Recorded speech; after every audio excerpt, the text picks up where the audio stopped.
आज हरियाली अमावस्या है और संपूर्ण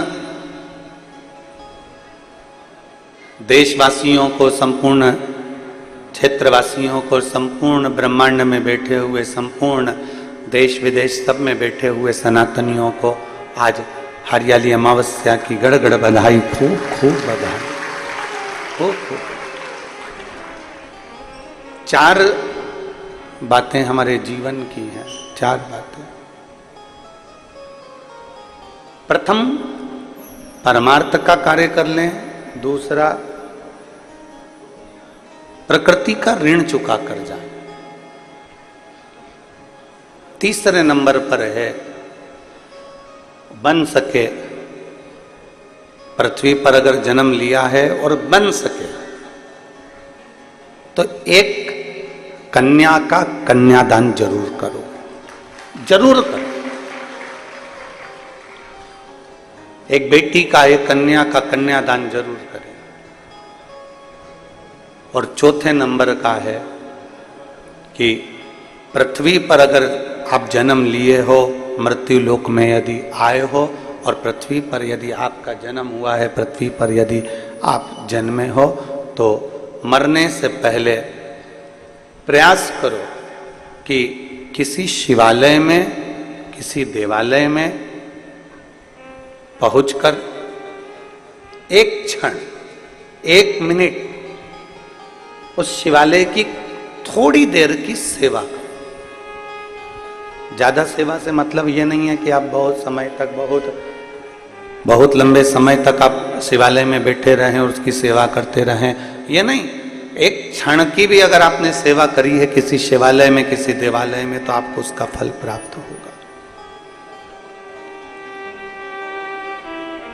आपको उसका फल मिल जाएगा।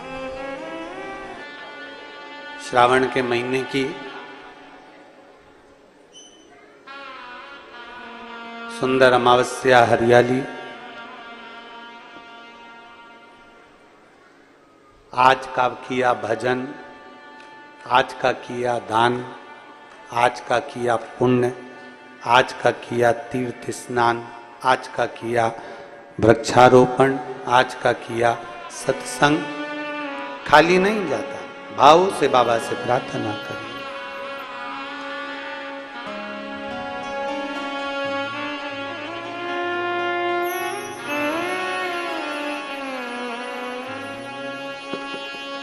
श्री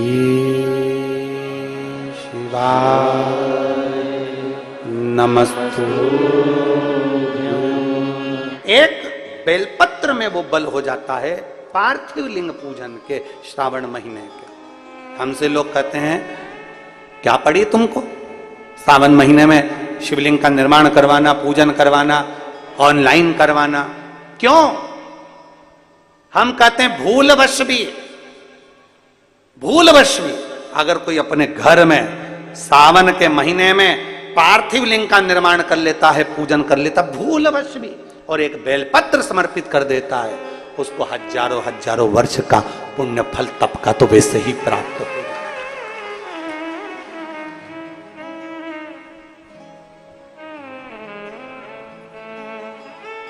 अब इतने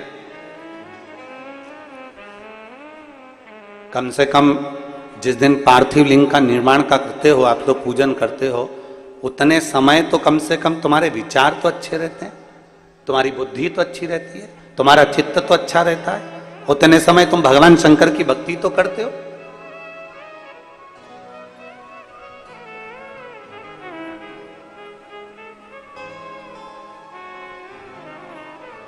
तुम्हारे पास में उस समय पर भक्ति तो अविरल रहती है, भजन का बल तो तुम्हारे पास में रहता है।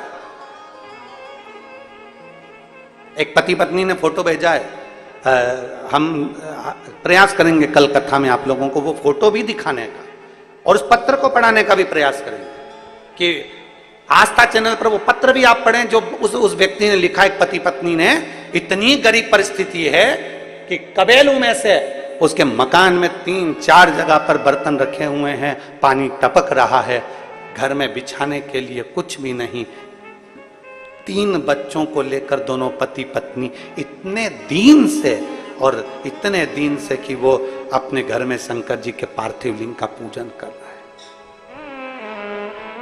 पार्थिव लिंग का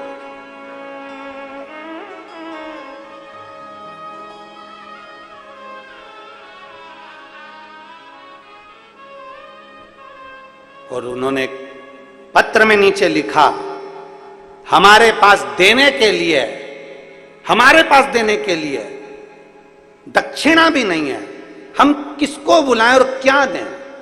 हमने केवल एक पत्र में उसको एक मैसेज में सीओर से सूचना करी कि आपके पास में कुछ नहीं है देने के लिए, आप भगवान की भक्ति करो, ऑनलाइन पूजन का स्मरण करो, तुम्हारे बेलपत्र, वो कहते हैं मेरे पास में भोग लगाने के लिए मिठाई भी नहीं है, मेरे पास चढ़ाने के लिए फल भी नहीं है।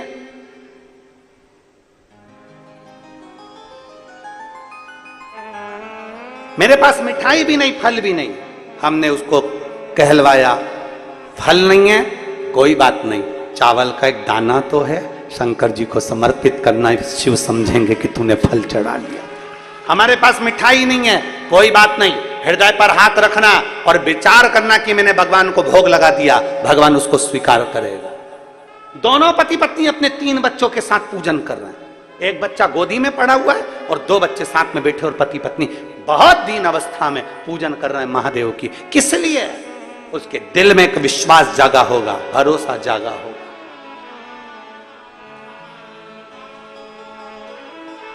कि कोई जल्दी बनता है, कोई लेट बनता है, पर शंकर को जल चढ़ाने वाला एक दिन सेठ जरूर बनता है। उसके दिल में विश्वास जागृत हुआ होगा, उसके हृदय में भरोसा जागृत हुआ होगा कि मेरे पास देने के लिए कुछ नहीं है, पर मैं महादेव की पूजन करूंगा, शंकर का पार्थिव लिंग का निर्माण करूंगा, पूजन करूंगा, आराधना करूंगा। बेलपत्र चढ़ा दिया, धतूरा चढ़ा दिया, फूल चढ़ा दिया, जो मिल गया भगवान शंकर को समर्पित कर दिया। उसने दिल से पूजन कर, और हम कहते हैं दिल से पूजन अगर करी है तो शिव स्वीकार जरूर करता है और भगवान झोली जरूर भरता है। हृदय से करिए, दिल से।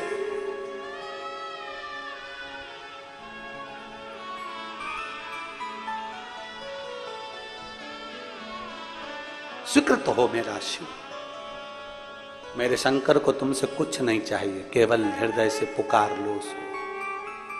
संत मंदिर के बाहर पड़ा हुआ है और उसका विश्वास पक्का है, पुजारी मंदिर में पूजन कर रहा है पर उसका विश्वास पक्का नहीं है, उसका भरोसा पक्का नहीं है। एक विश्वास अपने भीतर पक्का करिए, जब आपके भीतर भरोसा पक्का होगा तो मेरा महादेव भी देने को तैयार होगा। आप लोग बैठे हैं कथा में, कोई व्यक्ति तो ऐसा बैठा होगा जिसने लोन लिया होगा।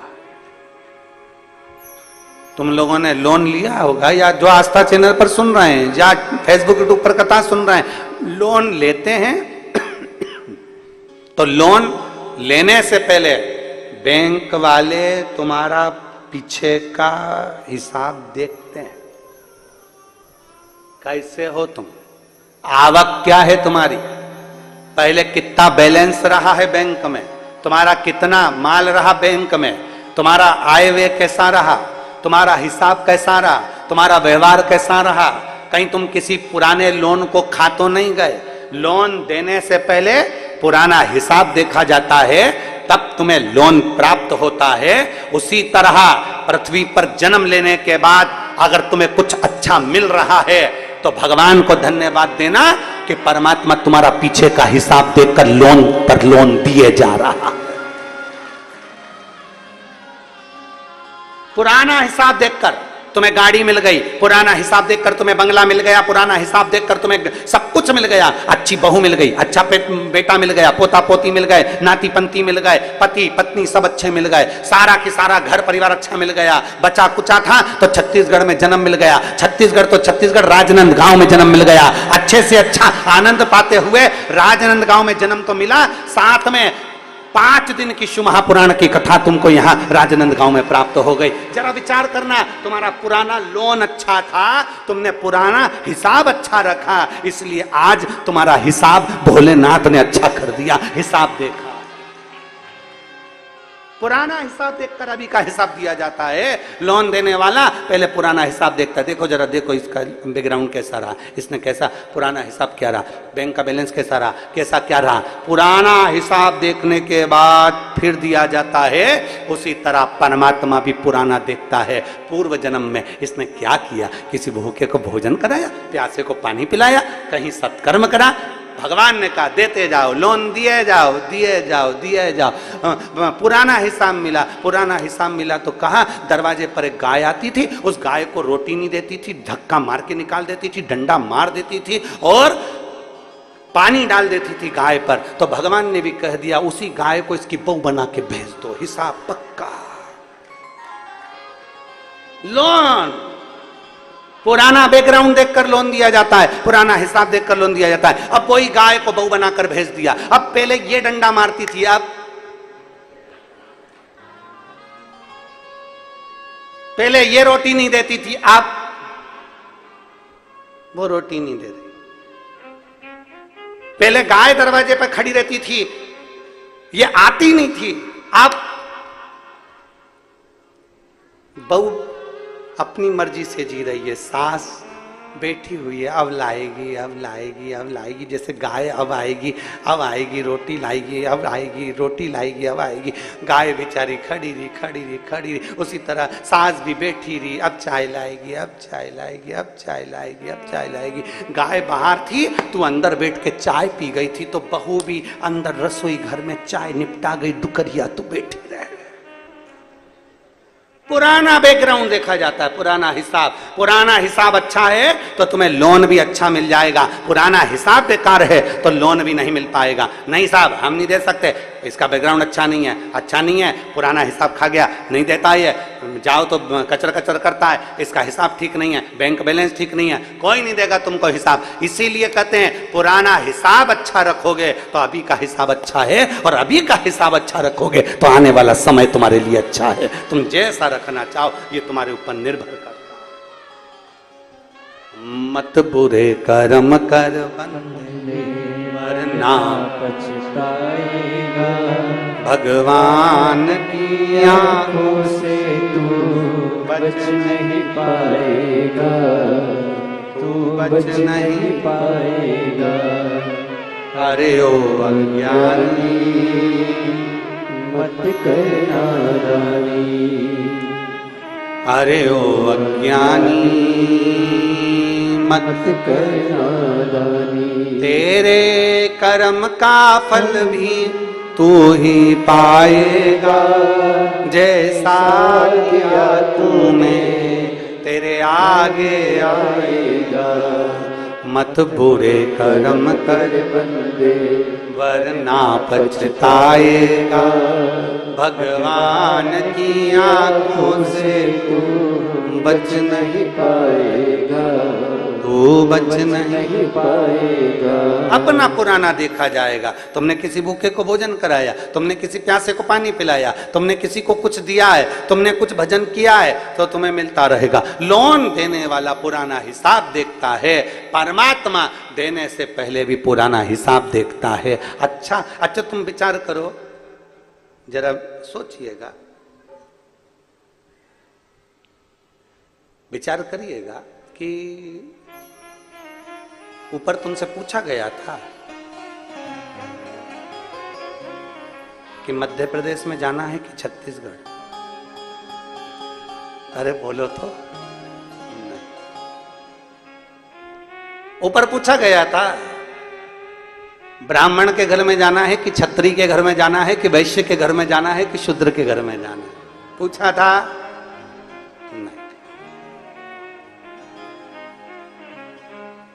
नहीं।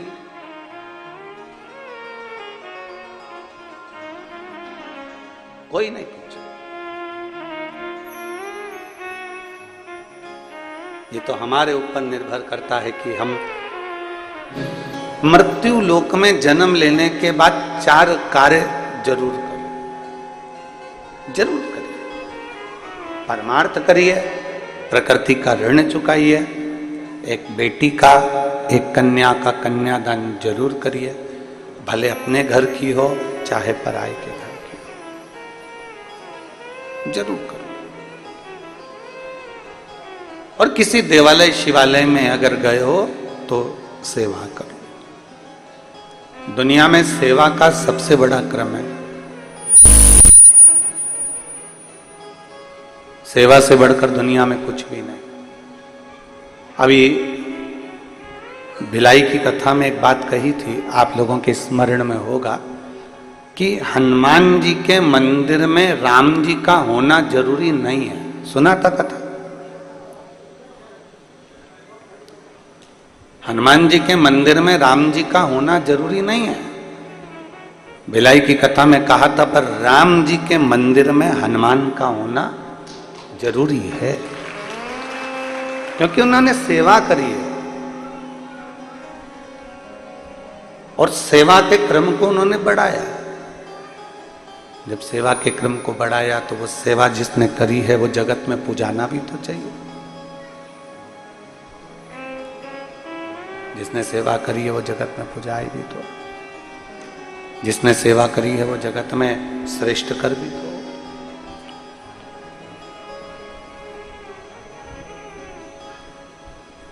जितने भाव से कर सकते हो, जितने। आवाज सेट करिए, पूरी आवाज सेट नहीं हो रही है। जितने भाव से सेवा कर सकते हो, जितने भाव से आप सेवा का क्रम जोड़ सकते हो, उतने प्रेम से आप सेवा करिए, उतने प्रेम। और जितने प्रेम से सेवा के क्रम को आप बढ़ा सकते हो, करो। यहां तक शास्त्र कहता है कि आप कहीं नहीं जा सकते हैं ना, आप किसी स्थान पर पहुंचकर सेवा नहीं कर सकते, तो प्रयास करो अपने घर में बुजुर्ग माता पिता हो, अपने घर में कोई वृद्ध हो, कोई बड़ा हो, कोई बुजुर्ग हो, कोई ऐसा व्यक्ति हो जिसको आपकी बहुत जरूरत है, तो उसकी भी सेवा मूल्य है, उसकी भी सेवा आप करिए। उसकी आप जितनी सेवा के क्रम को बढ़ाओगे उतना आपके जीवन में सुख का अनुभव अपने आप प्राप्त होगा, अपने। किसी की भी सेवा करो, तुम्हारा मन पड़ जाए जिसकी सेवा करो।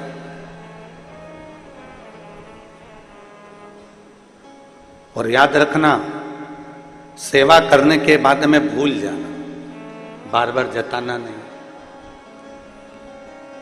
सेवा करने के बाद हमें बार बार जताना नहीं है कि हमने तुम्हारी इतनी सेवा करी तो तुमने क्या फल दिया।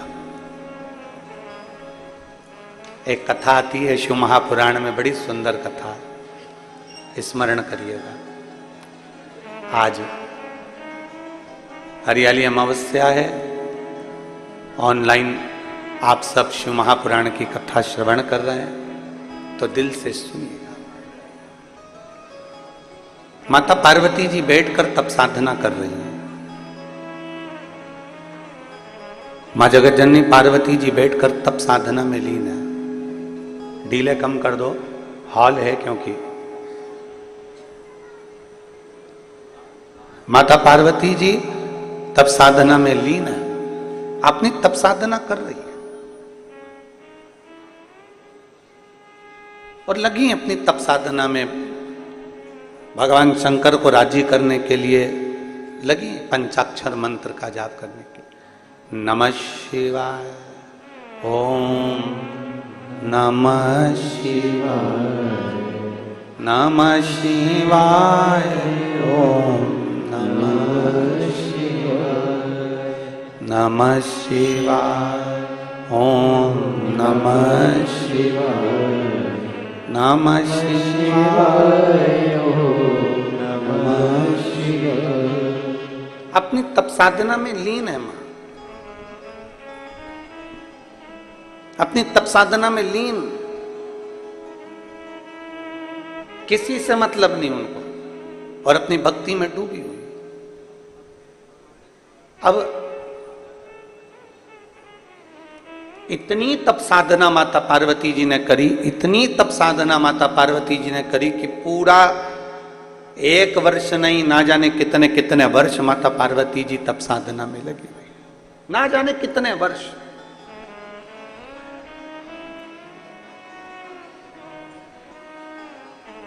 और ना जाने कितने वर्षों तक माता ने जब तप साधना करी, बहुत वर्षों तक तप साधना में जब माता पार्वती जी डूबी रही।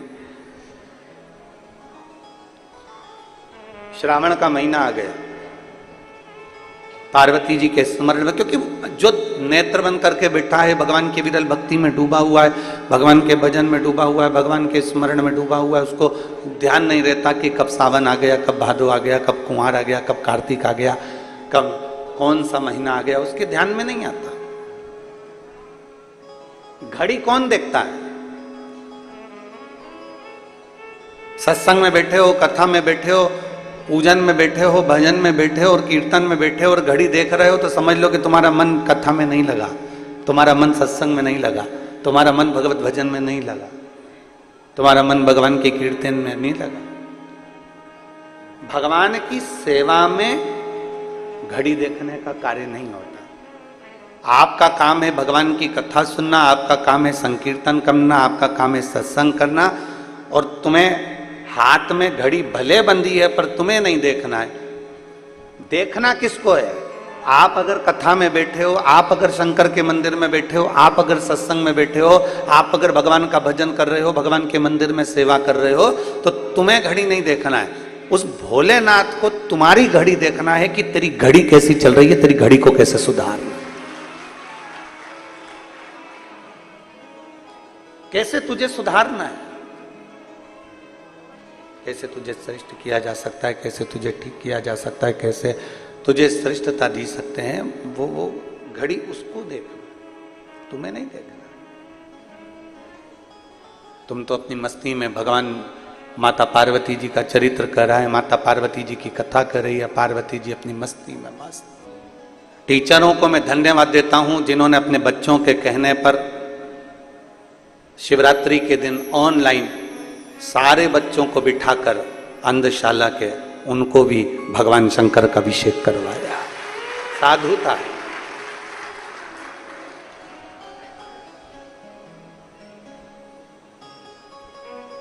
कभी कभी कोई ऐसे फोटो और वीडियो भेज देते हैं। कुछ दिन पहले एक वीडियो किसी ने सीहोर भेज दिया था कि कोई बिल्ली एक अलमारी पे चढ़ के बैठ गई और वो टीवी पर पूरी कथा सुन रही। शायद आप लोगों ने वो वीडियो अगर आया होगा तो आप लोगों ने देखा, पूरी कथा सुन रही। और आस्था वालों के पास में अगर वो वीडियो है तुम्हारे मोबाइल में, तो ऑनलाइन अगर चल रही है तो उन पर जरूर दिखाना है आपके पास में। जरा उसको ऑनलाइन वालों को भी आस्था चैनल पे भी जरा दिखाओ। अगर वो अंधशाला वाला तो हम आज लाए नहीं फोटो सीहोर से जो आया, पर वो बिल्ली भी शिव महापुराण की कथा श्रवण कर रही है।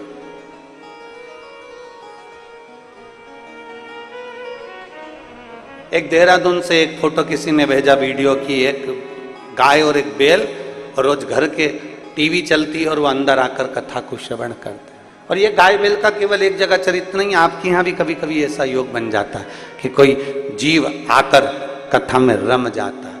अब कोई पूछे कि ये क्या है, क्या पढ़ा अंधशाला के बच्चों को, क्या पढ़ा मुगवदित बच्चों को, क्या पढ़ा उस बिल्ली को, क्या पढ़ा उस जीव को? तो शिव पुराण कहती है जो शंकर का है उसका नाम पशुपति नाथ है, उसके लिए सब स्वीकार है, कोई उसके विहीन नहीं, सब उसके हैं, सब उसके हैं।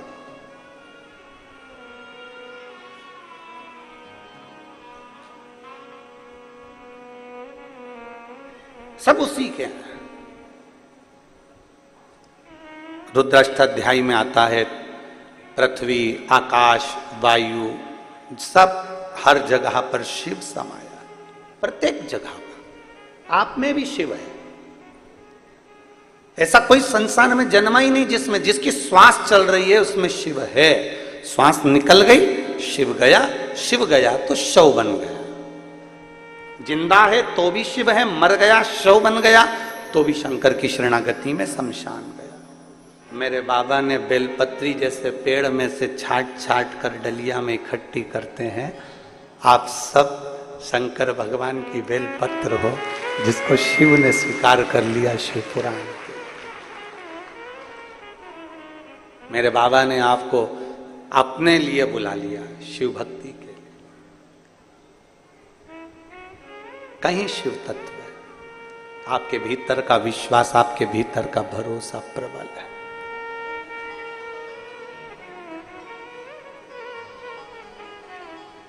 और आप ये आस लगा कर बैठना, आस किसी दूसरे से नहीं, संसार वालों से आस लगाओगे तो टूटेगी, पर मेरे भोलेनाथ से आस लगाओगे तो कभी नहीं टूटने वाली, वो झोली भर कर ही भेजेगी।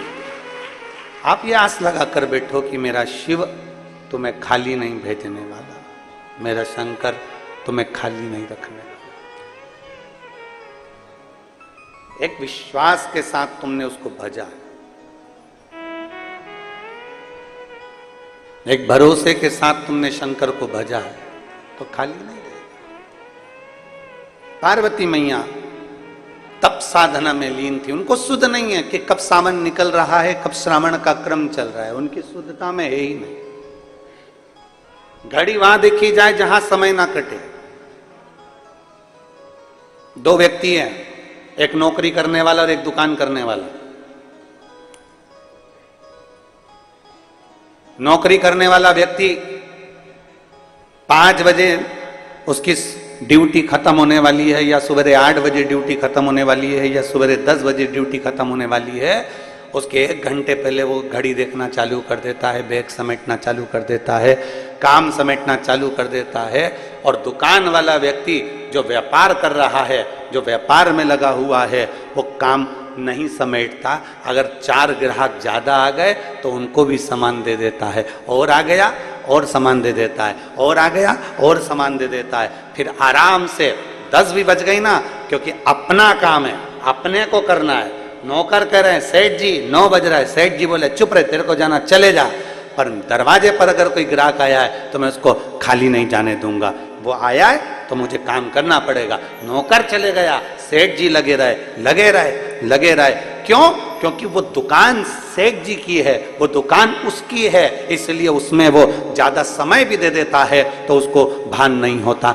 10 बजे भी अगर घर गया तो भी चैन की नींद सोता है कि कम से कम मैंने आज व्यापार अच्छा करा।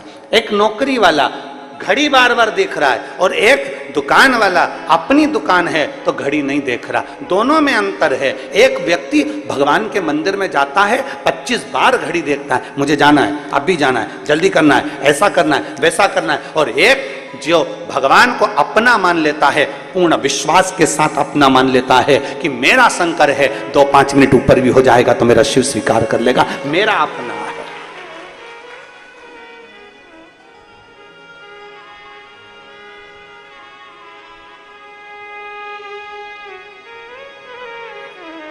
ये मेरा अपना है।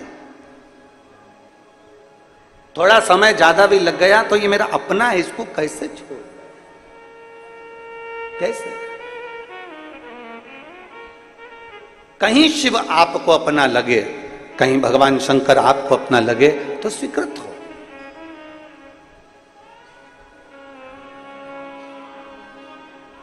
कैसे छोड़ रहे हैं?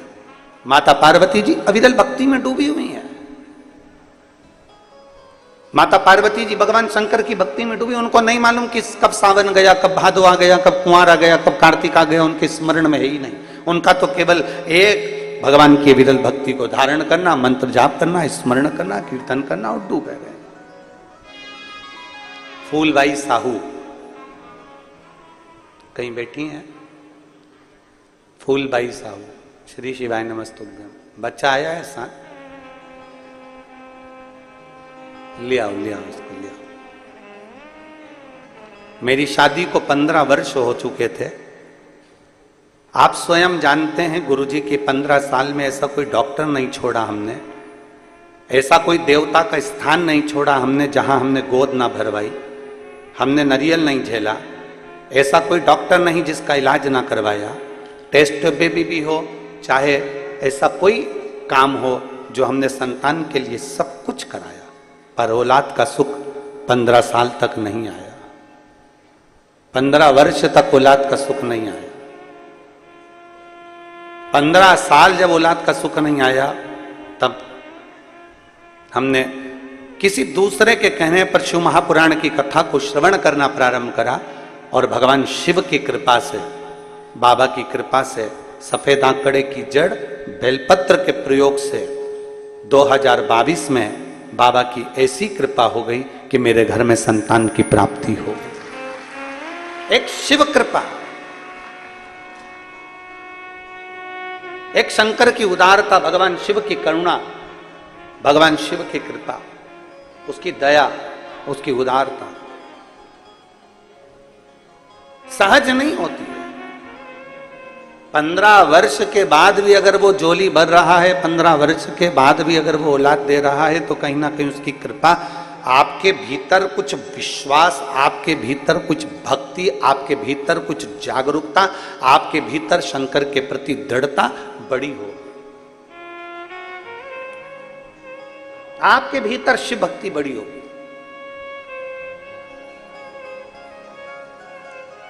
और जब आपका विश्वास बढ़ा, आपकी शिव भक्ति बढ़ी, तो ही तो शिव दिया है। नहीं तो 15 साल में इन्होंने लिखा, 15 वर्ष में ऐसा कौन डॉक्टर जिसको मैंने छोड़ दिया, ऐसी कौन जगह जहां मैं ना गई। एक विश्वास, 15 वर्ष औलाद के लिए तरसना, संतान के लिए तरसना, कोई एक माँ से पूछे, क्योंकि उसको ही सबसे ज्यादा सुनना पड़ता है कि तेरी गोदी खाली है, तेरे यहाँ औलाद नहीं है, उसका चेहरा उतर जाता है, वो सबका सुनती है।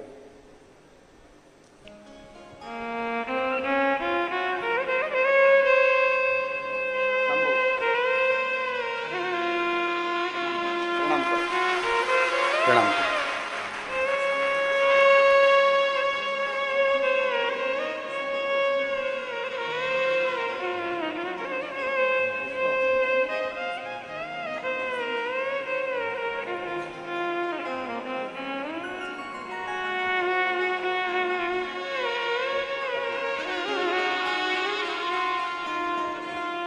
15 वर्ष के बाद बाबा ने दिया है। एक बार जोरदार ताली बजाकर साधु था।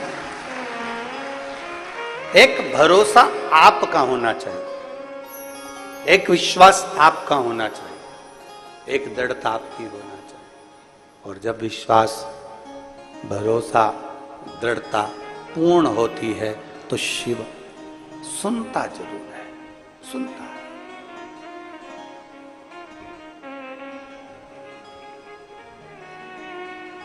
पार्वती मैया लगी तप साधना में लीन। माता पार्वती जी जब तप साधना में लीन हो गई, सुध ना पड़ी, ध्यान नहीं आया। अभी आपको कथा में कहा कि 4 बातें अपने स्मरण में रहे, उसमें सबसे पहली बात कौन सी कही? जम के बोलो जरा, परमार्थ करना।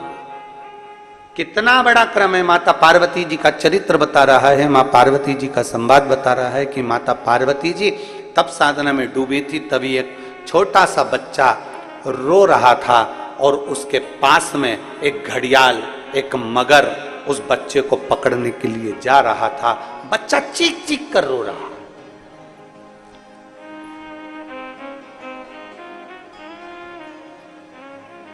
बच्चा चीख चीख कर रो रहा है और पार्वती जी का ध्यान में, पार्वती जी बैठी, हम नेत्र बंद कर साधना में, तप में डूबी हुई।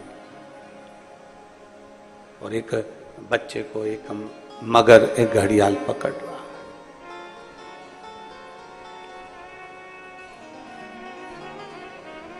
तब करते करते करते करते बच्चे के रोने की आवाज पार्वती जी के कानों में गई।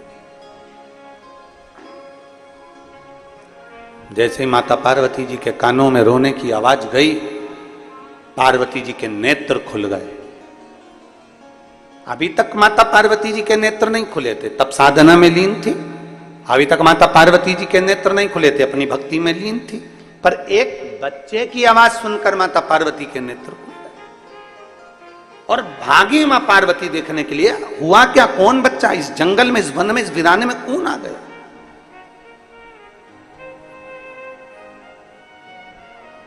इस वीराने में कौन ऐसा बच्चा आ गया? इस वीराने में कौन पहुंच गया? जरा जाकर देखूं तो सही। पार्वती मैया ने जाकर देखा तो एक घड़ियाल, एक मगर आ रहा था बच्चे को खाने के लिए। थोड़ी सी ही दूरी बची थी मगर की और बच्चे की। बच्चा रो रहा था, मगर नजदीक में आ रहा था। पार्वती जी ने उसी समय पर पहुंचकर मगर को रोकने के लिए आवाज लगाई, सावधान, रुक, कौन है तू, कहां जा रहा है, इस बच्चे को क्यों खाने जा रहा है। मगर कहता है, चौथे पहर में जो भी मेरा भोजन मिलेगा मुझे खाना है। ये मेरे पास में देवता की तरफ से लिखा कर लाया। चौथे पहर में जो भोजन मिलेगा वो मुझे खाना है। पार्वती जी ने कहा, मैं इस बच्चे को तुझे नहीं खाने दूंगी, क्योंकि इस बच्चे की आवाज मेरे कानों में पड़ गई, इस बच्चे की आवाज मेरे कानों में आई है। मैं इस बच्चे को तुझे खाने नहीं दूंगी, मैं इस बच्चे को तुझे निगलने नहीं दूंगी। नहीं, इस बच्चे को तो मैं खाऊंगा, क्योंकि चौथे पहर में मुझे भूख लगी है, चौथे पहर में मुझे भोजन मिला है, और चौथे पहर में जो मुझे भोजन मिलेगा मैं उसको खाऊंगा। मगर आगे बढ़ा। पार्वती जी उसको रोकने के लिए बीच नदी के अंदर पानी में उतर गई, और पानी में उतरते से ही घड़ियाल ने, मगर ने कहा, मुझे भूख लगी है, मुझे खाने दो। पार्वती जी कहती हैं, तू इसको छोड़ दे, तू जो मांगे मैं तुझको देने को तैयार।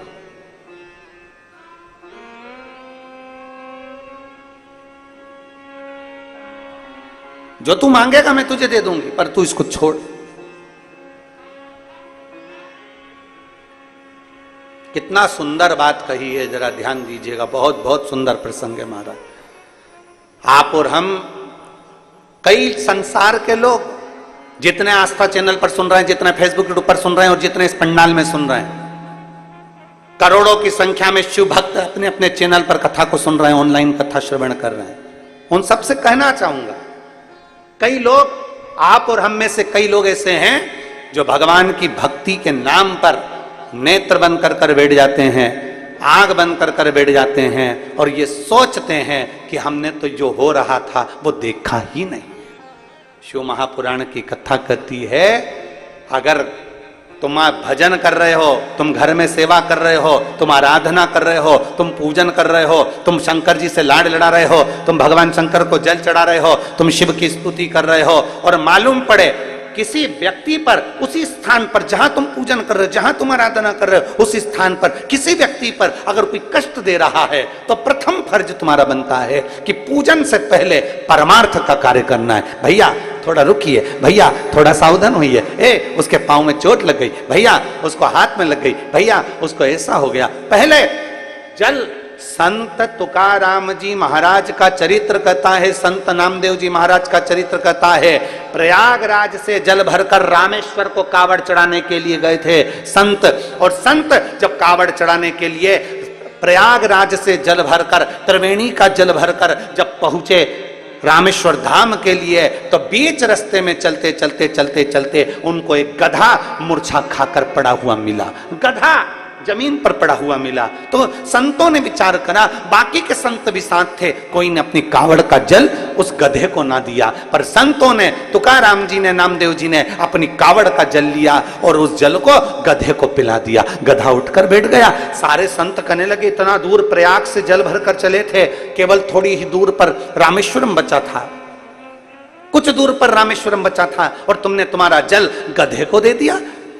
संत तुकाराम नामदेव जी कहते हैं, जल जिसके लिए लेकर चले थे वो जल उसने यहीं स्वीकार कर लिया, उसमें क्या दिक्कत है, क्या दिक्कत है। तुझ में रब दिखता है यारा में क्या करूं।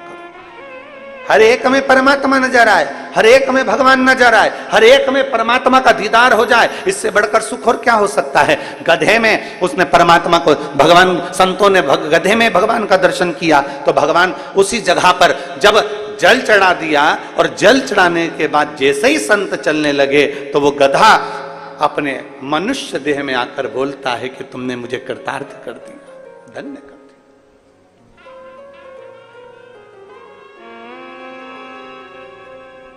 बहुत दूर से जल भर कर लेकर आ रहे हो,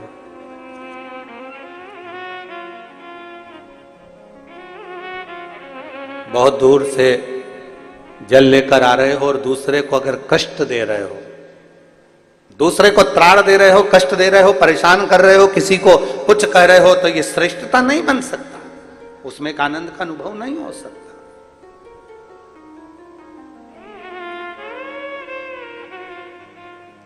श्रेष्ठता तब है जब हम किसी को कष्ट ना दें। सर्वे भवन्तु सुखी, सब सुखी रहें, सब आनंद में रहें। ये दुनिया का सबसे बड़ा सुख है। हम बैठे मंदिर में, हम बैठे भगवान शंकर के मंदिर में जल चढ़ा रहे हैं, पूजन कर रहे हैं, अभिषेक कर रहे हैं, अर्चना कर रहे हैं और नेत्र बंद कर बैठे हुए हैं और भगवान की अविरल भक्ति में बैठे हुए हैं, भगवान के भजन में बैठे हुए हैं। एक तरफ तो भगवान का भजन हो रहा है, दूसरी तरफ मालूम पड़े कि जीवन में कष्ट का अनुभव हो रहा है, क्या मतलब? एक बहुत सुंदर संवाद आता है। एक पुजारी जी थे।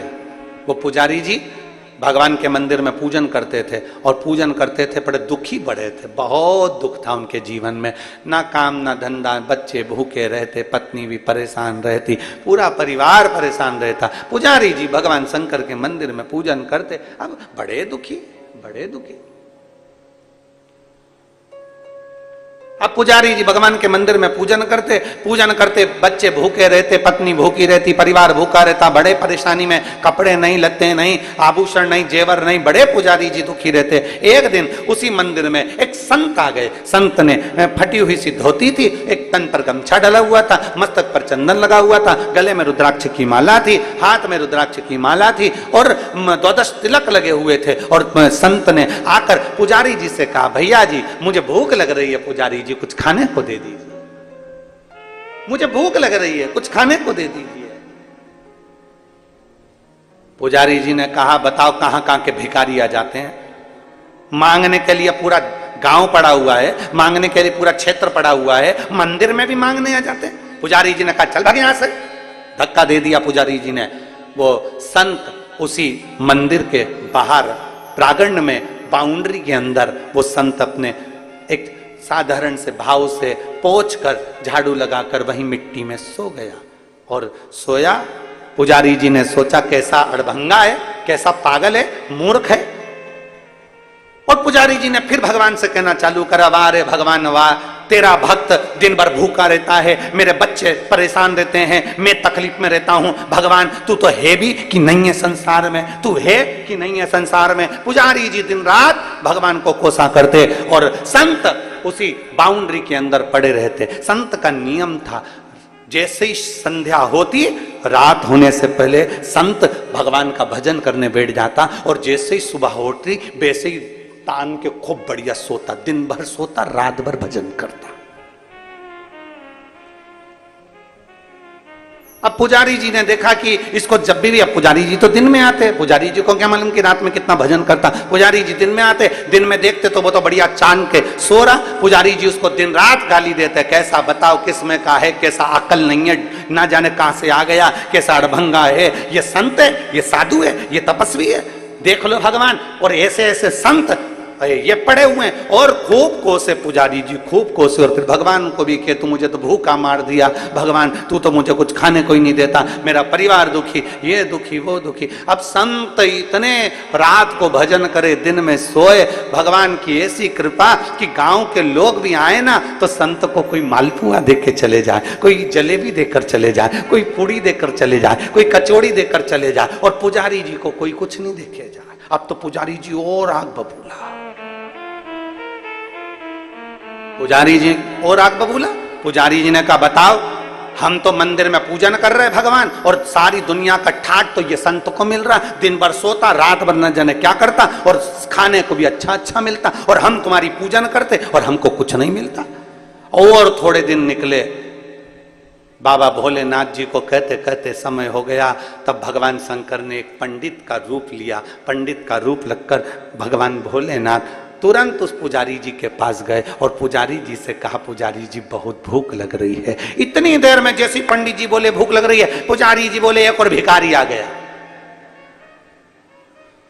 एक और भिखारी आ गया मांगने के लिए। गांव पड़ा, नगर पड़ा, और मांगने के लिए मेरे पास आते, भाग यहां से, क्या दूं तुझको। इतने में पंडित जी बोले, पुजारी जी मुझे एक प्रश्न करना है, आप मुझे उत्तर दे देंगे, क्योंकि आप पुजारी हो, भगवान की सेवा करने वाले, मेरे को एक प्रश्न करना है। बोलो क्या प्रश्न करना है। मुझे प्रश्न ये करना है, क्या सुई की नोक के छेद में से ऊंट निकल सकता है। इतने में पुजारी जी बोले, तेरे जैसा मूर्ख ही निकाल सकता है, भगले यहां से, पागल हो गया है।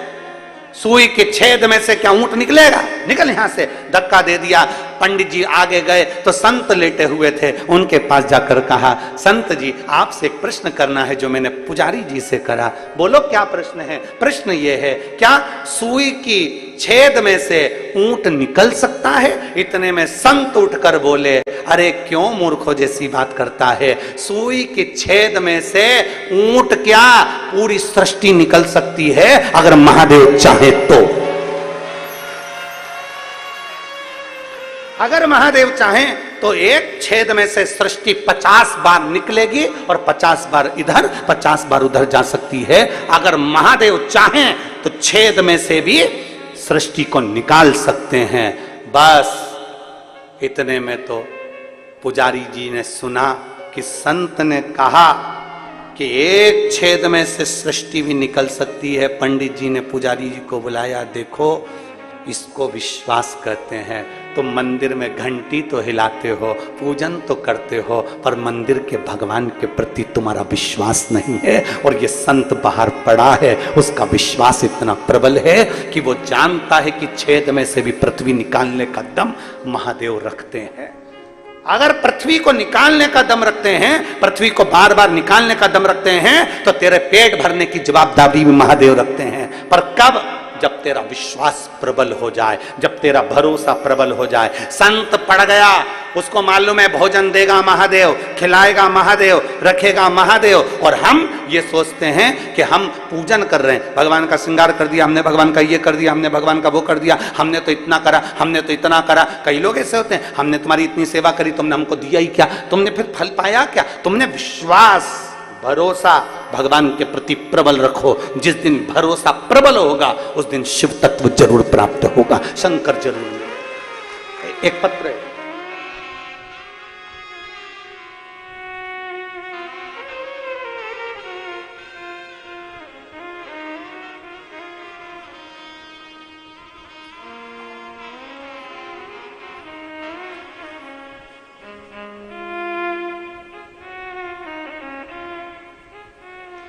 मैं रोशनी ठाकुर, पति चंदन सिंह ठाकुर, चंद्रा कॉलोनी, राजनंद गांव से आई हूं। कहीं बैठी हो तो हाथ हिला सकती है। आप ही है? श्री शिवाय नमस्तुभ्यम। आ जाओ, बच्चे को लिया लिया। मैं रोशनी ठाकुर, पति चंदन सिंह ठाकुर, चंद्रा कॉलोनी, राजनंद गांव से आई हूं। मेरी शादी को कई साल निकल गए थे। 2-4 साल तक तो हमने इंतजार करा, 5 साल इंतजार करा, 6 साल इंतजार करा, 7 साल इंतजार करा, 8 साल इंतजार करा, पर संतान का सुख नहीं हुआ। गुरुदेव, हमारे यहां संतान का सुख नहीं आया। तब करें तो करें क्या? हम सत्य बोले ना गुरुजी, तो हमारा इतना विश्वास आपकी कथा पर भी नहीं था। सत्य बोले गुरुजी तो हमारा विश्वास कथा पर भी नहीं था और हमारा विश्वास शिव पर भी नहीं था। पर एक बार आपका कथा टीवी पर सुन ली और सुनने के बाद जो भरोसा आप कहते हो कि पूर्ण विश्वास के साथ अगर कोई कार्य करोगे तो भगवान उसको स्वीकार करेगा। अब हमने भी सोच लिया, डॉक्टर का बहुत इलाज करवा लिया, सारी दुनिया में हमने प्रणाम कर लिया, सब जगह से गोदी भरवा ली, औलाद नहीं हुई। अब विश्वास शिव पर करेंगे। अब देगा तो भोलेनाथ देगा, नहीं तो नहीं देगा। इतने साल भी तो नहीं दिया, देना नहीं देना उसकी मर्जी। हमने आपके कहने पर आसन लगाकर टीवी के सामने कथा सुनी, आंकड़े की जड़ का प्रयोग करा, तब भी मेरे घर में औलाद नहीं हुई। एक बार पशुपति व्रत करा, नहीं हुआ। 2 बार पशुपति व्रत करा, नहीं हुआ। 3 बार पशुपति व्रत करा, नहीं हुआ। तब मैंने सोच लिया कि हमने विचार कर लिया कि देगा तो शिव ही देगा। अब किसी के यहां नहीं जाऊंगी और ना किसी के यहां धोख लगाऊंगी। बस 5वीं बार पशुपति व्रत और 5वीं बार सफेद आंकड़े की जड़ का प्रयोग करा, तब जाकर मेरे बाबा ने 22/11/2023 को मेरे घर में संतान दी। मैं बाबा को यहां धन्यवाद देने के लिए। जब पूर्ण भरोसा, विश्वास नहीं है, वो लिख रही है अपने पत्र में, हम आपको पर भी भरोसा नहीं करते, शिव पर भी भरोसा। हमें भरोसा ही नहीं था, हमें विश्वास नहीं।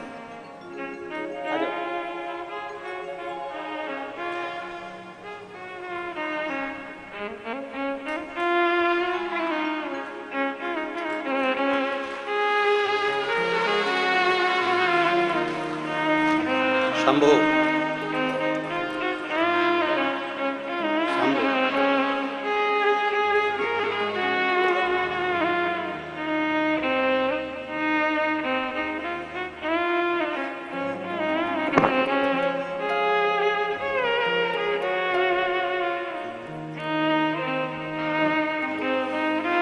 पूर्ण भरोसा। और फिर निवेदन है आप सियोर वाले महाराज पर तुम्हें भरोसा नहीं करना। मानव का शरीर हमारा भी है और मानव का शरीर तुम्हारा भी। हम पर भरोसा नहीं, भरोसा करना शिव महापुराण पर, और भरोसा करना शंकर की कथा पर, और भरोसा करना तुम्हारे एक लोटे जल पर। तो तुम भरोसे के बल पर, विश्वास के बल पर अग्रण्य जरूर हो। इंसान पर भरोसा नहीं करना है। तुम भी मनुष्य हो, हम भी मनुष्य हैं। मानव का शरीर है, मानव का शरीर है तो हो सकता है गलती हो जाए, पर परमात्मा से कभी गलती नहीं होती। मानव से गलती हो सकती है, मनुष्य से गलती हो सकती है, परमात्मा से। इंसान पर भरोसा नहीं करना है, तुम्हें भरोसा देवादिदेव महादेव पर करना है। किसी पर भरोसा मत करो। आप किसी पर भरोसा करो और वह भरोसा तुम्हारा टूट जाए, उससे अच्छा है शिव पर भरोसा करो, शंकर की कथा पर भरोसा करो, शिव महापुराण पर भरोसा करो, शिव वाणी पर भरोसा करो, पर इंसान पर भरोसा नहीं। इंसान से ज्यादा ईश्वर पर भरोसा करने का प्रयास करें। मैं तुझे इस बच्चे को नहीं खाने दूंगी, पार्वती जी कह रही हैं, इस बच्चे को नहीं खाने दूंगी, तू छोड़ इसको छोड़ दे। नहीं, ये मेरा भोजन है। चौथे पहाड़ के अंतर्गत मुझे जो मिलेगा मैं उसको खाऊंगा। ये मेरा भोजन है और मैं नहीं, ये मेरा भोजन है। ये चौथे पहर में जो मुझे मिलेगा मैं उसको पाऊंगा।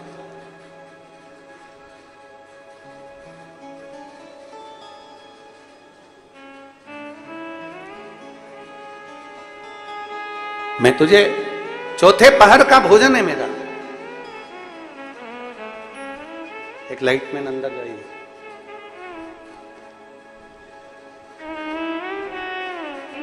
चौथे पहर का भोजन है ये मेरा, मैं नहीं दे सकता।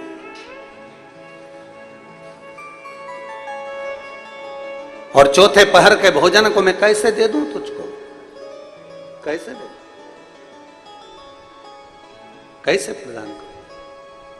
मैं तुझे नहीं दे सकता।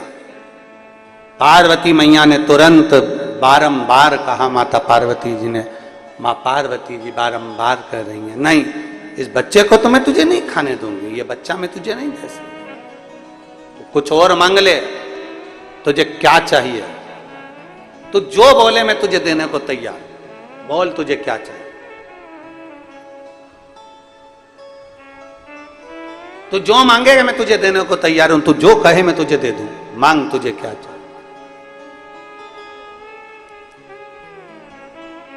क्या दिया जाए तुझको? क्या प्रदान किया जाए तुझको? मांग ले, तुझे क्या दूं? क्या दूं?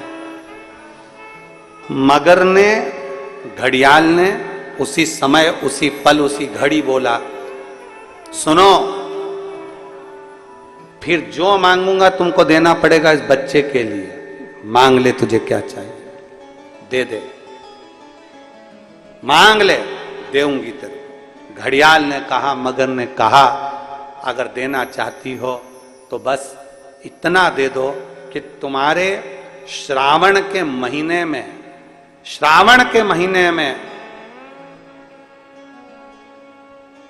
तुमने भूलवश भी अगर पार्थिव लिंग का निर्माण करा हो, और पार्थिव लिंग का निर्माण कर कर अगर एक बेलपत्र शंकर को समर्पित करी हो, तो वो बेलपत्र का फल मुझे दे दिया जाए। एक बेलपत्र का फल मुझे दो।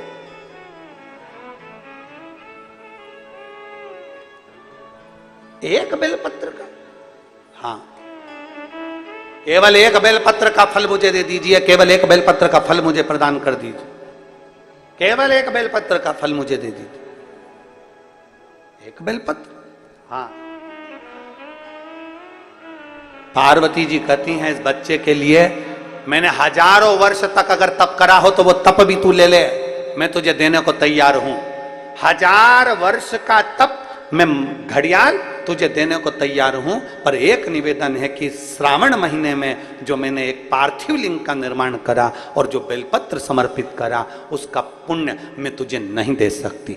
1000 वर्ष का पुण्य ले ले मैं दे दूंगी, पर एक श्रावण के महीने के पार्थिव लिंग के पूजन का एक बेलपत्र का पुण्य नहीं दे सकती। घड़ियाल कहता है मुझे तुम्हारे हजारों वर्ष का तप नहीं चाहिए, मुझे तो केवल एक श्रावण महीने के पार्थिव लिंग पूजन का एक बेलपत्र का फल चाहिए। तब पार्वती जी ने विचार करा, अब जरा विचार आप करिएगा, 1000 वर्ष तक तप करने का फल घड़ियाल नहीं ले रहा है, एक सावन के महीने के पार्थिव लिंग के पूजन में जो बेलपत्र समर्पित किया गया उसका फल ले रहा है। मतलब समझने का विषय है कि एक पार्थिव लिंग सावन के महीने में बनाया जाता है और उस पे एक बेलपत्र चढ़ाई जाती है, तो 1000 वर्ष के तप का फल ज्यादा है, उसका फल ज्यादा है। 1000 वर्ष से ज्यादा तप के फल से बड़ा फल है पार्थिव शिवलिंग का निर्माण श्रावण महीने में कर कर एक बेलपत्र समर्पित कर। एक बेलपत्र करिए आप लोगों ने, किस किसने पूजन करी जरा हाथ उठाओ। सभी ने करा है, रखो वापिस। अब जरा विचार करिए कि हजारों वर्ष के पूजन के फल के बराबर एक पार्थिव लिंग के निर्माण को और एक बेलपत्र समर्पित करने का फल प्राप्त हो जाए। भगवान देवज्ञ महादेव का चरित्र कह रहा है, भगवान शिव की उपासना, शिव कथा कह रही है। 1000 वर्ष का तप माता पार्वती जी देने को तैयार है, पर श्रावण महीने के पार्थिव लिंग पर चढ़ी हुई एक बेलपत्र के पुण्य को, केवल एक बेलपत्र के पुण्य को घड़ियाल मगर लेना, केवल एक बेलपत्र का पुण्य। और बहुत प्रबलता रखता है महाराज जी, आप अपने स्मरण में ये बात रखें सभी। कई लोग कहते हैं गुरुजी साल भर 1 लोटा जल और श्रावण के महीने में जम के बोलो 2 लोटा जल, आखिर क्या है इसका पुण्यता? 1 लोटे जल की पुण्यता आपके लिए है और दूसरा जो लोटा है, कभी किसी जीव को, कभी किसी परिवार बंधु सखा जो कोई भी हो परिवार आदि में और उनको कोई तकलीफ है तो अपने 1 लोटे जल का पुण्य आप उसको दे सकते हो। श्रावण के महीने के जो 2 लोटे जल आपने समर्पित करे हैं उसका 1 लोटा जल का पुण्य आप दूसरे को दे सकते हो। आपके पास में वो एक्स्ट्रा पुण्य है। आप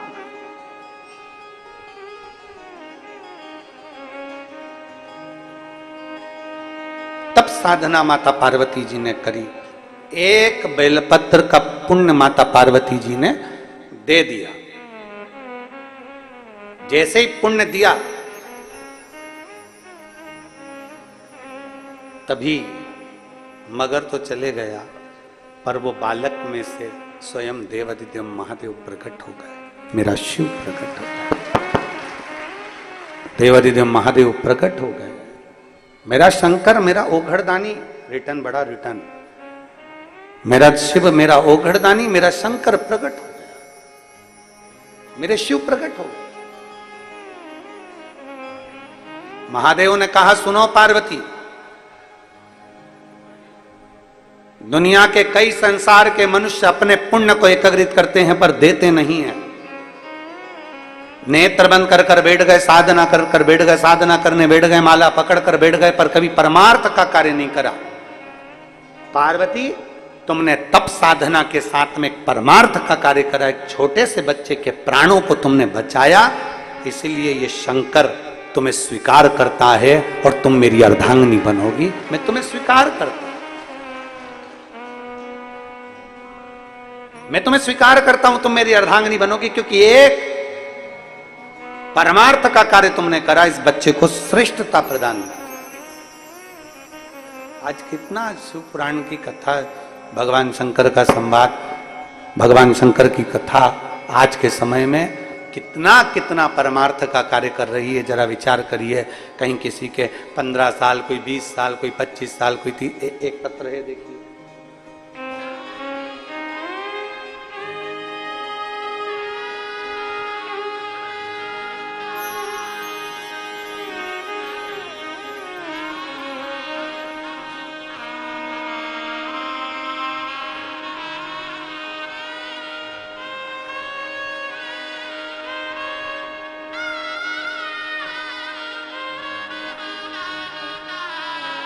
श्रीमती आशा साहू, पति श्री अश्वनी कुमार साहू, जनता कॉलोनी राजनंद गांव की निवासी। आप ही हैं? श्री शिवाय नमस्ते। आ जाइए, एक बेलपत्र ले जाइए, आ जाओ, एक बेलपत्र ले जाइए।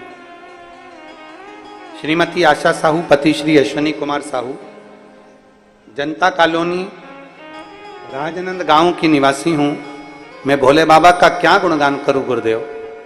मेरी बेटी हर्षिता साहू वर्ष 2021 में वेटनरी सर्जन के लिए पद पर पीएससी में इंटरव्यू के माध्यम से चयन होना था, पर रह गई, नहीं हुआ। बेटी निराश हो गई। उसने विचार कर लिया कि मां अब नहीं दूंगी, ये विचार करा।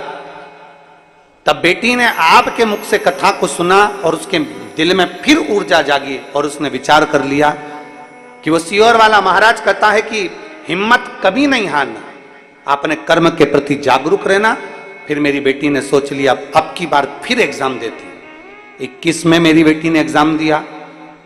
फिर अगला एग्जाम देने का मन नहीं था, पर आपके कहने पर, आपके बल पर, आपके विश्वास के साथ शंकर पर भरोसा कर कर मेरी बेटी ने हाले कोसा में कथा श्रवण करी। और हाले कोसा की कथा सुनने के बाद मेरी बेटी के हृदय में विश्वास जागृत हुआ और बेटी ने 2022 में फिर वापिस पीएससी का एग्जाम दिया। और आज मैं धन्यवाद देती हूं कि मेरी बेटी डॉक्टर बन गई और हर्षिता आज डॉक्टर है और बाबा की कृपा से वो पीएससी में एग्जाम में पास हुई। मैं बाबा को धन्यवाद देने के लिए यहां पर आई हूं। गुरुदेव, केवल एक ही बात नहीं, मेरे भोले की महिमा का मैं क्या गुणगान करूं गुरुदेव।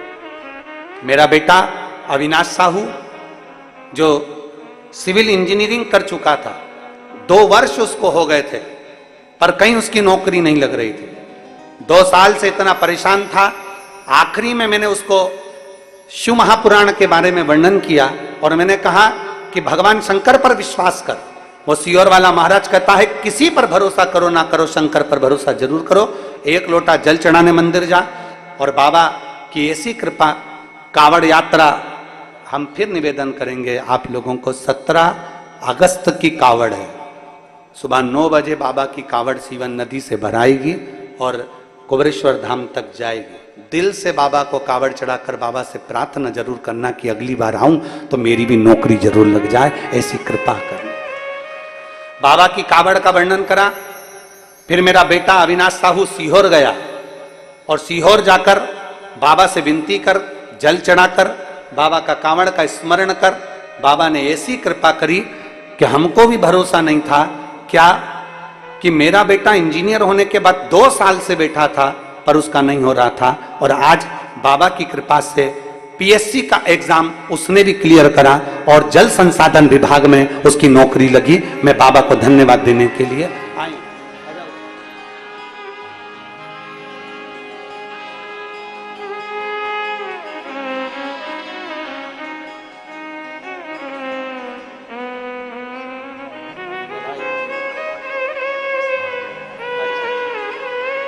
बेटा आया है? हाँ, जा जा जा, आजा, दौड़िया दौड़िया। दौड़िए।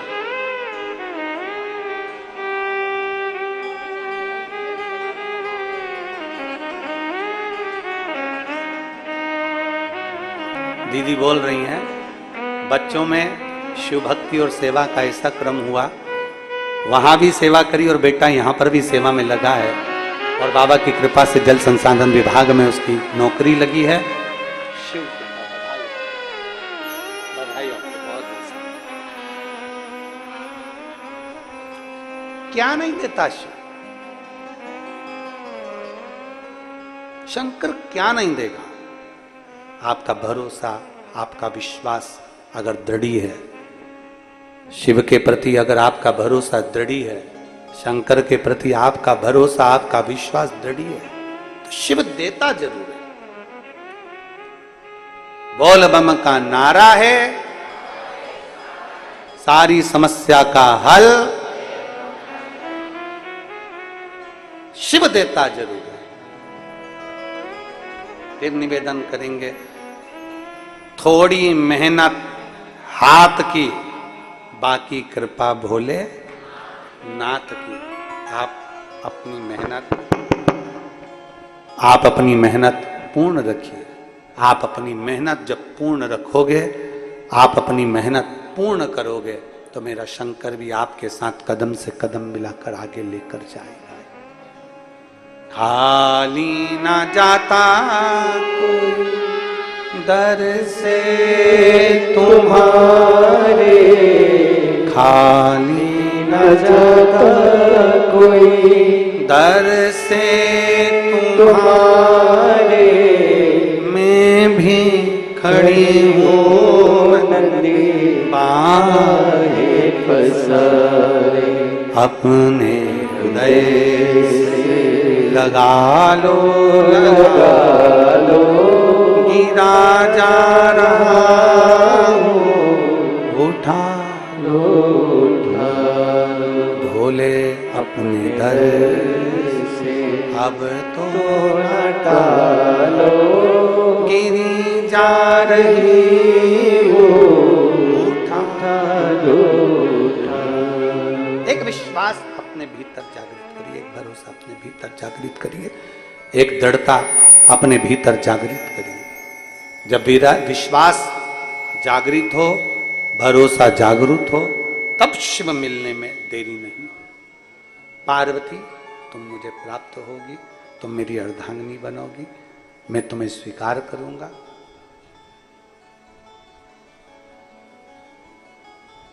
सती मैया जो जलकर भस्म हुई थी, वही सती माता पार्वती के नाम से विख्यात हो। खूब तप किया,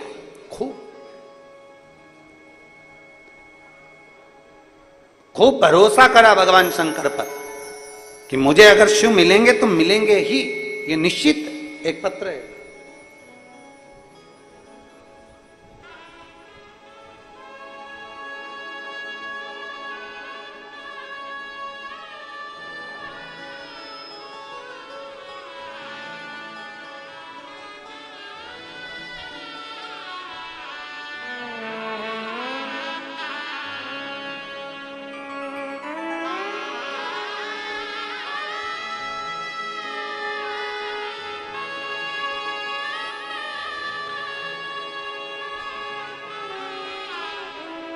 मैं वर्षा गुप्ता राजनंद गांव से हूं।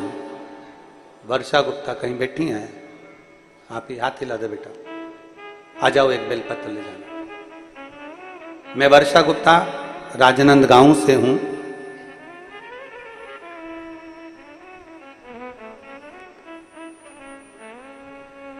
मेरे बच्चेदानी में पहले एक गांठ हुई और यह डॉक्टर को बताया, इलाज चला, कोई आराम नहीं हुआ, गांठ बढ़ती चली गई।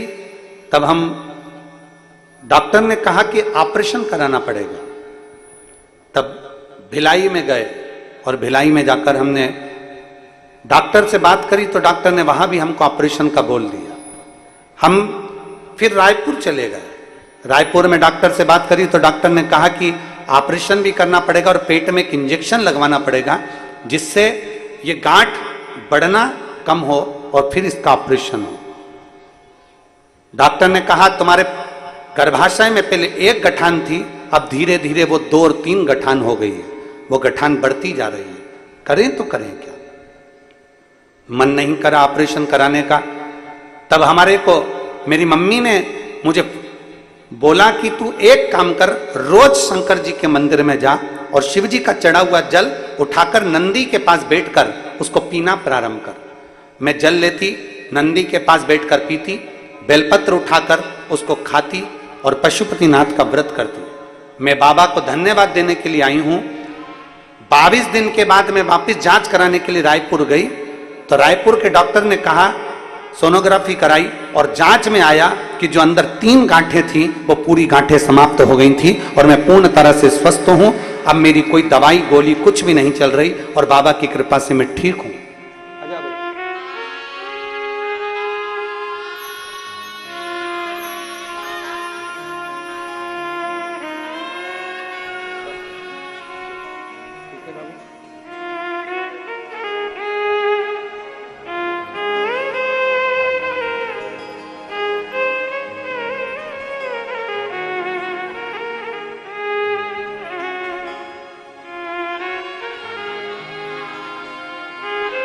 तेरी कृपा बिना न हिले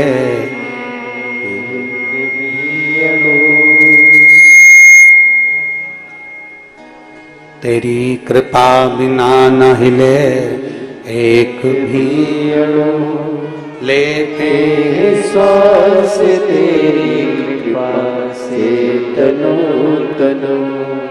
हे गंगाधार मुक्ति द्वार ओमकार तू, भोले ओमकार तू। आयो शरण तिहारी शंभु तार तार तू। बखान क्या क्या करूं मैं राखोगे घेर का, झपटी भभूत में खजाना कुबेर का। हे गंगाधार मुक्ति द्वार ओमकार तू, भोले ओमकार तू। आयो शरण तिहारी शंभु तार तार तू। पार्वती जी से कह दिया भोलेनाथ ने, मैं तुझे स्वयं मिलूंगा, मेरा विवाह तेरे साथ में होगा। कहते हैं जल चढ़ाने से ज्यादा, बेलपत्र चढ़ाने से ज्यादा, धतूरा चढ़ाने से ज्यादा, भगवान शंकर को सर्व पदार्थ चढ़ाने से ज्यादा फल मिलता है यदि किसी परमार्थ के कार्य को हमने कर लिया। उसमें जो फल प्राप्त होता है उसके बराबर फल कहीं प्राप्त नहीं हो सकता। जिसको जरूरत है उसको दीजिए।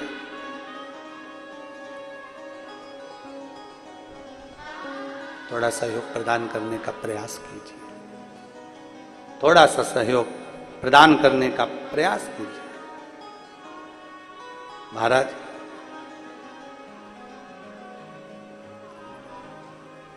पहले और अब में बहुत अंतर है, बहुत अंतर। पहले कथा होती थी कि नहीं होती थी? जम के बोलो जरा, होती थी। अच्छे से बोलो जरा, होती थी? होती थी। कम होती थी कि ज्यादा होती थी? भागवत जी, रामायण जी, गीता जी, सत्यनारायण कथा, आदि यज्ञ अनुष्ठान बहुत होते।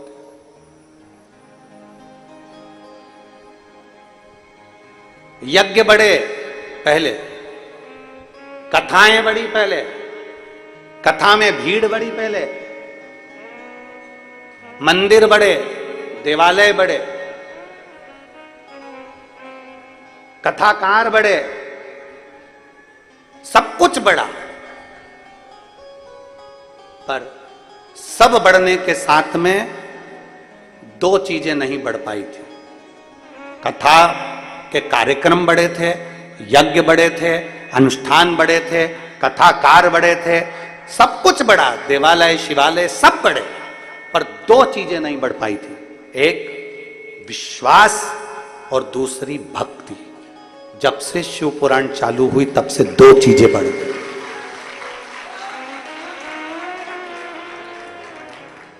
जब से शिव पुराण चालू हुई तब से दो चीजें बढ़ गई, एक विश्वास बढ़ गया, दूसरी भक्ति। मतलब अब लोग भटक नहीं रहे, पहले लोग भटकते थे, भटक जाते थे। अभी अभी आपको कथा में कह रहे थे कि आप सोचे नहीं तो भी परमात्मा ने दिया। आपने जाकर नहीं कहा कि मुझे ब्राह्मण के घर में जन्म देना, कि क्षत्रिय के घर में जन्म देना, कि वैश्य के घर में जन्म देना, कि शूद्र के घर में जन्म देना। जन्म उसने दिया।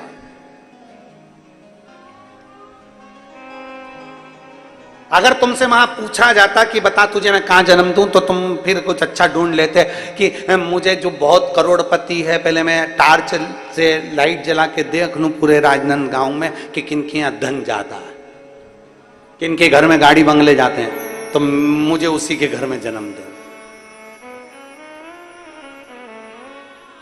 और अगर तुमसे वहां ऊपर पूछा जाता कि नहीं तुझे तो हमें जन्म देना है, पूरे भारत में तू ढूंढ ले कि किसके यहाँ जन्म देना है, तो फिर तुम ढूंढ लेते कि हाँ वहां जाना है अपने को, मुंबई अंबानी के यहाँ खूब पैसा जोड़ता,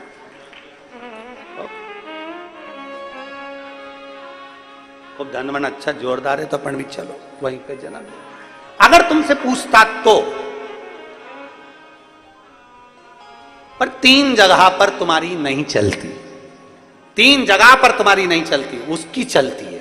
पहले नंबर पर जन्म में तुम्हारी नहीं चलती, उसने तुम्हारा पूर्व का हिसाब देखकर जहां तुम्हें जन्म देना था तुम्हें दे दिया, जन्म। दूसरे नंबर पर है विवाह, शादी, परण। कितनी लड़की देखी, एक से बढ़कर एक देखी, पर तुम्हारी किस्मत में यही जगदम्बा लिखी थी। कितनी देखी। और तुम्हारे माँ बाप ने कितने लड़के देखे, एक से बढ़कर एक लड़के देखे, ये लड़का वो लड़का, ये ऐसा वो वैसा, पर तुम्हारी किस्मत में यही भेरू लिखा था। किस्मत। एक ने कहा गुरुजी आप किस्मत की बात करते हो, हमने अपनी मर्जी से शादी करी, अपनी मर्जी से।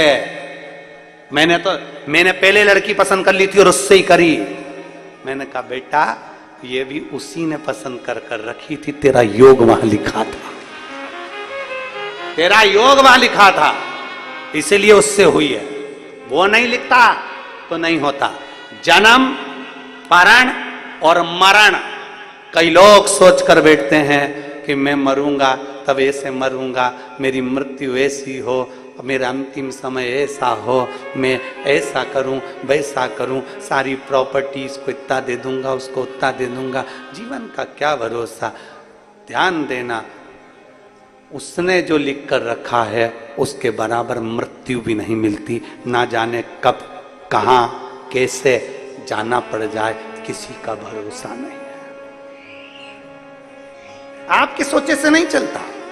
जन्म आपके सोचे से नहीं हुआ, मरण आपके सोचे से नहीं हुआ, परण आपके सोचे से नहीं हुआ, विवाह भी आपके सोचे से नहीं हुआ। आप इस अंदाजे को निकाल दो कि आप सोच रहे हो, आप कर रहे हो। ना ना ना, उसने सोचा, उसने विचार किया।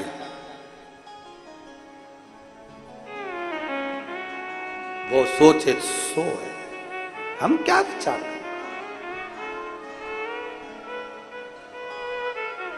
कई लड़के कह देते हैं नहीं आप गलत कह रहे हो, मरना हमारे हाथ में, अब भी दवाई खाऊं और मर जाऊं तो। मैंने कहा वो कहेगा तो ही तो मरेगा।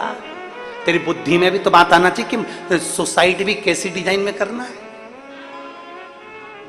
फिट तो वही करेगा, मरने का भी फिट वही करता है कि बेटा मर, फिट वही करेगा तो ही तो मरोगे।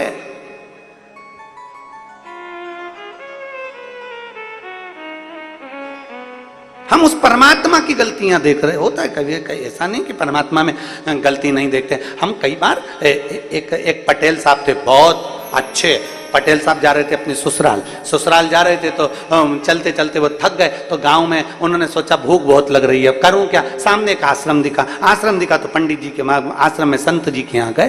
संत जी को उन्होंने राम राम कहा, गुरुजी राम राम। गुरुजी बोले जय सीताराम।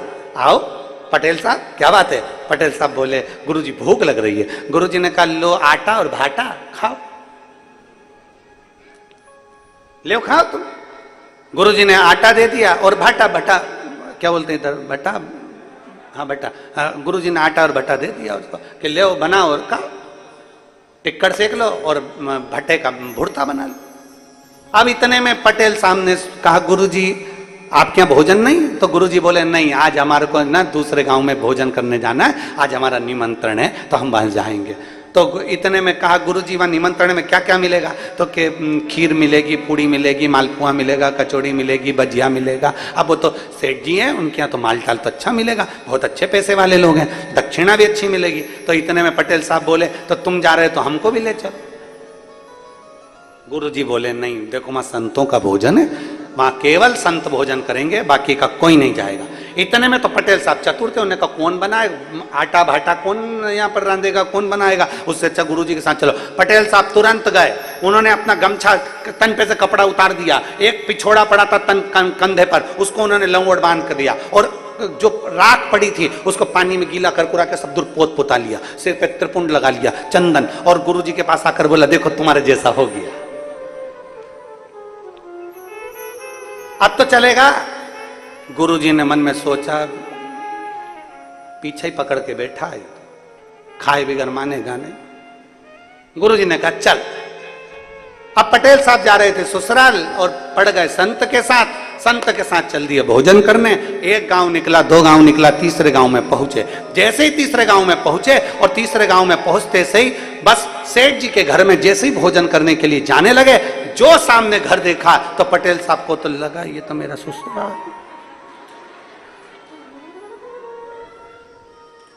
ये संत तो मेरे ससुराल। अब करें क्या? तन पे कपड़ा नहीं, नीचे एक लंगोट, उसके सिवाय कछु नहीं। अब संत जी ने कहा चलो बैठ जाओ पंगत में, वो भी बैठ गया। अब उसने सोचा बड़े बुरे फंसे रे, बड़े बुरे फंसे। इतने में पत्तल लगी, ससुर जी गुलाब जामुन की बाल्टी लाए, इसने मुंडी नीचे करी और नीचे करके पीछे खसक गया, और पीछे खसक गया। पहचान नहीं लेनी तो इज्जत चली जाएगी जमाई, और अपने ससुराल में ऐसा नंगा आया, ऐसा नंगा, पीछे खसक गया। ससुर जी निकल गए। थोड़ी देर बाद सास आ गई कचौड़ी लेके। उसने सोचा ये तो सही में पहचान जाएगी। सास की निगाह हीरा पारखी निगाह होती है, जितना ससुर नहीं परख कर सकता उतनी सास परख कर लेती है। ये लड़का देखने थोड़ी ना जाती है, ये पूरे अंदर रसोई घर तक, किचन तक, लड़की के लिए जब घर देखने जाती है तो तुरंत कह देती है मुझे, तुरंत, क्योंकि इसको मालूम है मैं बाथरूम में जाऊंगी तो पूरा घर में घुस के इधर उधर सब देख के सिर पे पल्लू लेके सब निगारी आऊंगी, सब देख दुखा सब देख, निर्मा सुपर पारखी न जा, और ये गई और सब देखा। अब इसको लगा मेरी सास आ रही है, मेरी पत्नी इतनी चतुर तो उसकी मां कितनी चतुर।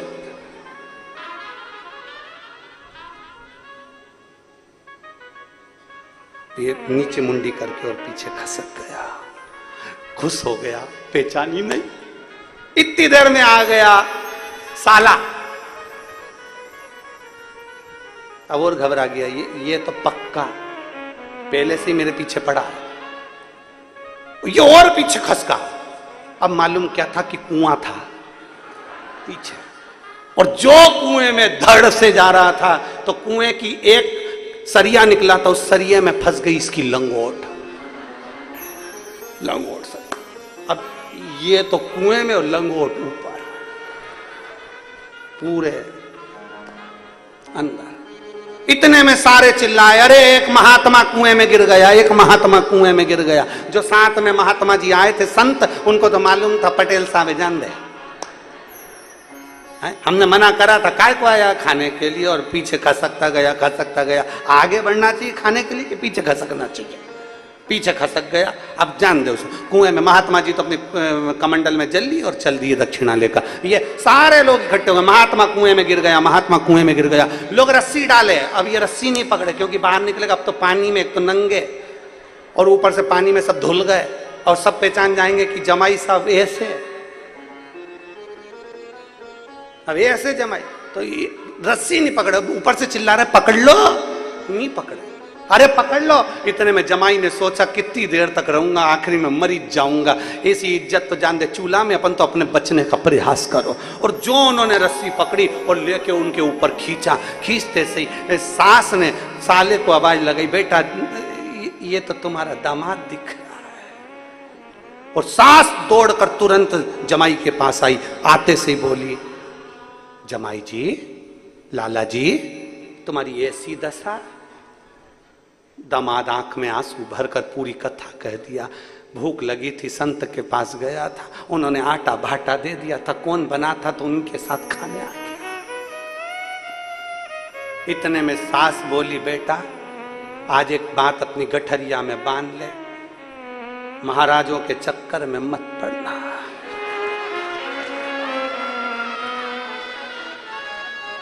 एक बात अपनी गठरिया में बांध ले बेटा, महाराजों के चक्कर में मत पड़ना।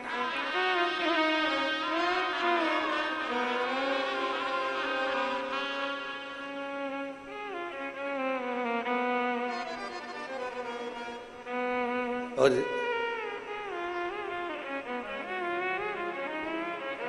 हाथ जोड़कर बोला, अब नहीं पढ़ो। शिव पुराण कहती है, बिना सोचे, बिना समझे, बिना विचार किए कोई कर्म मत करो।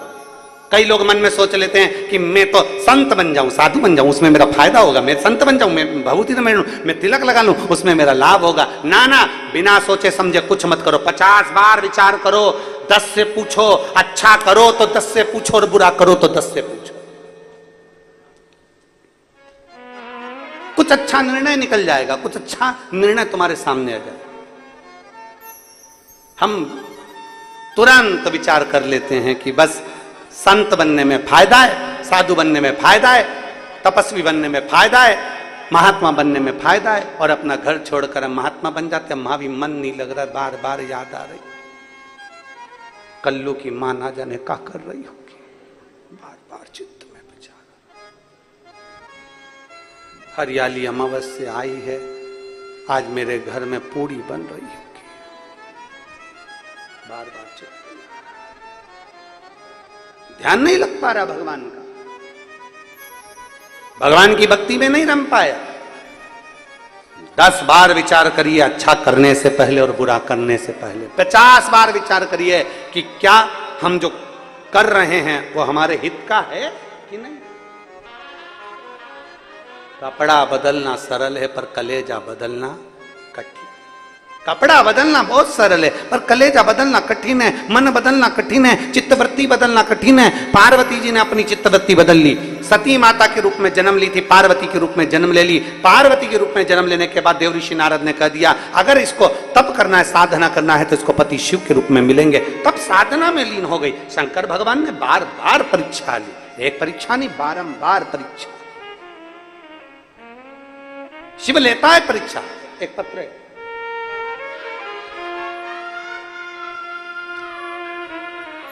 विजय लक्ष्मी शर्मा, मैं राजनंद गांव से हूं। विजय लक्ष्मी शर्मा कहीं बैठी हो तो हाथ हिला सकती हैं। आप ही हैं? श्री शिवाय नमस्तुभ्यम। आ जाइए, एक बेलपत्र लेकर चलिए। मैं विजय लक्ष्मी शर्मा राजनंद गांव से हूं गुरुदेव। 2021 में दिसंबर का महीना जब मेरे पति की अचानक तबीयत खराब हो गई, हम उनको रायपुर के हॉस्पिटल में इलाज कराया परंतु कोई आराम नहीं मिला। तब तबीयत और ज्यादा बिगड़ती चली गई। घर के सभी लोग बहुत परेशान हो गए, कुछ समझ में नहीं आ रहा था।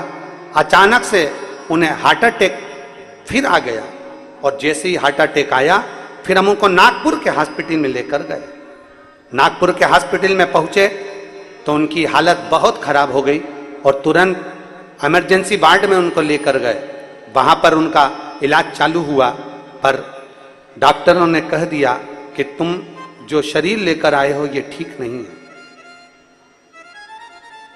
तुम तो केवल बॉडी लेकर आए हो, ये शरीर ठीक नहीं, इसमें प्राण नहीं है। वेंटिलेटर पर डाल दिया, 72 घंटे का समय दिया, मरीज को होश नहीं आया। डॉक्टर ने कहा इनका शरीर ना तो हिल रहा है ना कुछ, शरीर में श्वास भी समझ में नहीं आ रही, केवल ये बॉडी है और इसको ले जाने की तैयारी करी। वेंटिलेटर पर डाल दिया, श्वास नहीं थी, होश नहीं था, आंखें खुल नहीं रही थी, पूरा शरीर शिथिल था, कोई बीपी कोई ईसीजी काम नहीं कर रही थी। तब मेरे मामा जी का फोन आया, बेटी चिंता मत कर, अगर दामाद को अगर तकलीफ हो रही है तो कहा उनको तो बिल्कुल सुध नहीं है, डॉक्टर के हिसाब से तो वो जा चुके हैं, उनके प्राण छूट चुके हैं, बॉडी की बात कर रहे हैं वो तो। मेरे मामा जी ने कहा चिंता क्यों करती है, वो सीहोर वाला महाराज कहता है कि सोमवार की अष्टमी का अगर प्रयोग करा जाए तो फल जरूर मिलता है, और आज वो सोमवार की अष्टमी है तो शिव जी के मंदिर चले जा। मैंने अपने मामा जी से कहा कहाँ ढूंढूंगी शंकर का मंदिर? नागपुर में हॉस्पिटल के नीचे शिव का मंदिर था पास में, मैं वहीं पर दौड़ कर गई, शिव जी को जल चढ़ाया, जल चढ़ाकर मैं वो जल लेकर आई और डॉक्टर साहब से कहा मुझे वेंटिलेटर तक चले जाने दो, पर कोई मुझे जाने नहीं दे रहा था। मैं रो रही थी क्योंकि मेरे पति का केवल बॉडी का ही स्वरूप वहां पड़ा हुआ था। मुझे एक बार तो चले जाने दो, मुझे एक बार अपने पति के पास तो जाने दो। जल साड़ी के पल्लू में गीला कर कर मैं हॉस्पिटल तक पहुंची, पर डॉक्टर मुझे जाने नहीं दिया। मैंने बहुत विनती करी, तब डॉक्टर ने कहा जाने दो इसको। जब मैं पति के पास पहुंची, उनके पांव को मैंने हाथ लगाया, पल्लू में जो जल लगा था उस जल को उनके शरीर पर लगाया और लगाकर खूब रोई। मेरा भोलेनाथ मेरा सुहाग छीन नहीं सकता, मेरा भरोसा करता है। मेरे मामा जी ने कहा है, सीहोर वाला महाराज कथा में कहता है विश्वास पक्का है तो बाबा सुनेगा जरूर। डॉक्टर ने कह दिया इसको ले जाने की तैयारी करो। तभी कुछ समय के बाद बाबा ने ऐसी कृपा करी कि वेंटिलेटर पर मेरे पति की आंख खुली। मैं बाबा को धन्यवाद देती हूं और होश आया, और बाबा की कृपा से बेलपत्र मेरे पति के पलंग पर रखी और रोज जल देने लगी। मेरे बाबा की कृपा से अब वो ठीक हैं, बस बाबा ने उनके प्राण तो बचा लिए, डायलिसिस थोड़ा सा चल रहा है और मुझे विश्वास है कि मेरा बाबा वो भी मुझे उनको ठीक कर देगा, अब वो मेरे घर वापिस आए। ये शिव भक्त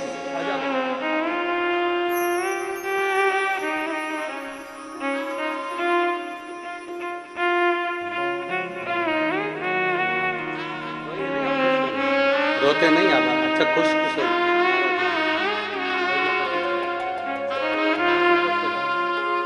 शिव से प्रार्थना करो, उन्हें अच्छा कर दिया ना तो रोना नहीं, बहुत खुश होकर बाबा को प्रार्थना। रोइए नहीं, खुश हो, प्रसन्न हो। ये अविरल भक्ति है शिव की, ये अविरल विश्वास है शंकर। एक भरोसा, एक दृढ़ता, एक विश्वास। और लिखन वाले तू हो के कमाल लिखना, मेरे हृदय बीच का प्यार लिखना, नैनों पे लिखना दर्शन का, कानों में गुरु जी का शब्द लिखना, मेरे हृदय बीच का प्यार लिखना। एक विश्वास अपने भीतर प्रबल कर। इसने ये विजयलक्ष्मी शर्मा जी ने पीछे लिखा, हम आपको पहचानते नहीं थे, जानते नहीं थे, पर मेरे मामा के शब्द पर मैंने भरोसा करा और मामा ने आपके शब्द पर भरोसा करा, तो आज मेरा पति मेरा सुहाग जिंदा। ये शिव तत्व है, एक विश्वास ही तो मूल है।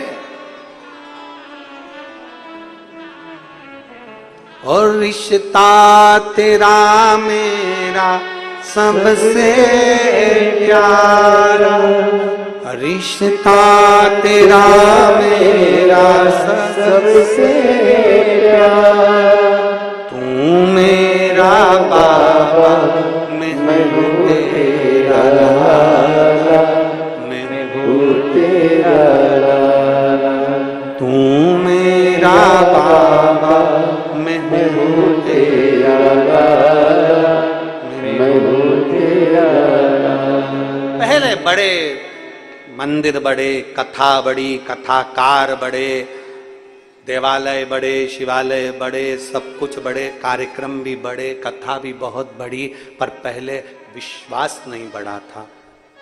जब से शिव महापुराण की कथा लोगों ने सुनना चालू करी, तब से भक्ति और विश्वास दो बढ़ गया। भक्ति भी बढ़ी और विश्वास भी बढ़ा।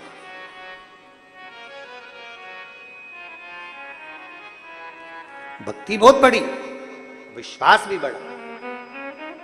और कितनी भक्ति बड़ी होगी जरा विचार करिएगा। पहले टीवी खोलते थे तो कथाएं सुनने को मिलती थी, भागवत मिलती, रामायण मिलती, गीता मिलती, प्रवचन मिलते। आज के जमाने में जैसी टीवी खोलोगे, जो कभी भागवत छोड़ी नहीं जिन्होंने, वो भी आज शिव पुराण की कथा बाँचते मिलते हैं। ये भक्ति का बल बढ़ा, ये विश्वास बढ़ा, ये दृढ़ता बढ़ी है, ये भरोसा बढ़ा।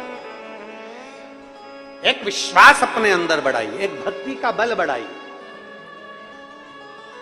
शिव के प्रति भक्ति बड़ी, विश्वास बढ़ा। जैसे पार्वती जी की बड़ी, माता पार्वती जी ने सोच लिया मुझे शंकर मिलेंगे, मुझे शिव मिलेंगे। शंकर जी की भक्ति में माता पार्वती तल्लीन हो गई, ऐसी डूबी भक्ति में, ऐसी डूबी कि शिव मिलेगा जरूर। हम फिर निवेदन करेंगे 17 अगस्त को जो कावड़ चढ़ाने के लिए सीहोर आ रहे हैं, सुबह 9 बजे सीहोर सीवन नदी से जो जल भरा जाएगा, बाबा कुंवर भंडारी को चढ़ाया जाएगा। बेटा बेटी, बच्चे बूढ़े, जो भी कावड़ लेकर आ रहे हैं, उनसे निवेदन है वो विश्वास के साथ आना कि मेरा बाबा मेरी बात सुनेगा और अगली कावड़ तक मेरी झोली खुशियों से भरेगा। एक विश्वास, एक भरोसे के साथ, एक दृढ़ता के साथ चले। मां पार्वती जी का विश्वास जागृत हो।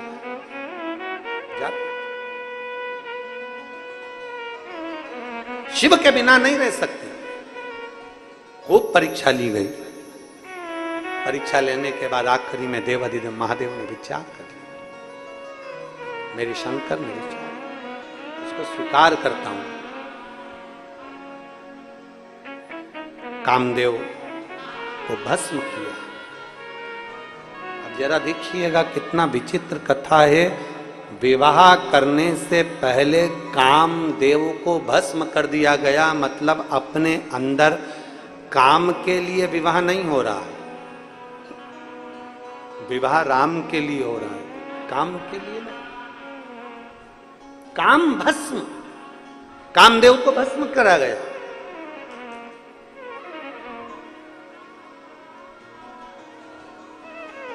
कामदेव को भस्म कर दिया गया और भस्म करा। विवाह पक्का हुआ। शिव दूल्हा बन रहे हैं, माता पार्वती दुल्हन बन रही। दूल्हा और दुल्हन, इन दोनों का जो भाव होता है वो श्रेष्ठता का। श्रेष्ठ भगवान शंकर दूल्हा बन रहे, पार्वती मैया दुल्हन बन रही, और भगवान देवाधिदेव महादेव की सुंदर बारात, भगवान शंकर की आनंदमय बारात पधार रही है।